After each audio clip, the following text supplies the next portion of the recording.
Ja joj sestri napišem poruku kako si. Nema u Beogradu sam ajmo na piće, ajmo na ručak, ajmo na večeru, ajmo. Ne, kako si. Ona sestru iznapada na najjače. Ljudi, je li neko bolestan tu? Može li da se ugase komentare, ne mogu sad da slušam ovo komentare. Može to da ugasi. Aj neko od moderatora, neko ugasi komentara, ne mogu da... Živi bio, brate moje. Legionar, brate. Ja ću samo, rekla je da je dodaš, gdje da je dodam? Ajde, gdje da je dodam? Dodaj s njom, mene sta s tim debilom, ne dodaj, nemoj, ne dote Bog. Ja odmah izlazim, mene...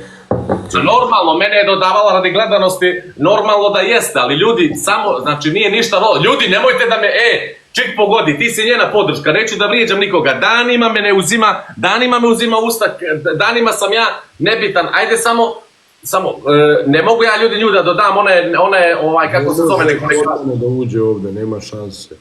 Ne može kod Kratosa da uđe, a ja ću sad kod Kratosa da uđe. Ja se raspravljam sa debilom. Znate, vrijeđa me djevojka kod cara, neće da igra sam, neće da pričaju sa mnom lijepo, nego car joj daje priliku da... Tamo njoj pišu debili da ti nju zoveš. Ma ja njoj nisam riječ ružnu rekao za tu djevojku danima, nisam ružnu riječ, nisam uopšte pomenuo. A jeste, Sokok, tebe ćemo dodat, baš ćemo tebe dodat, tebe ćemo dodat, aj mršav. Kakvih ljudi ima, ljudi, realno ovo, znači, samo mi reci...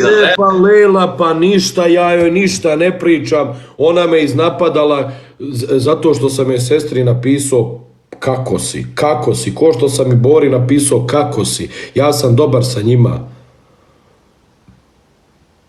Ja sam dobar sa njima, pa ne, i žena ne ispušta, evo.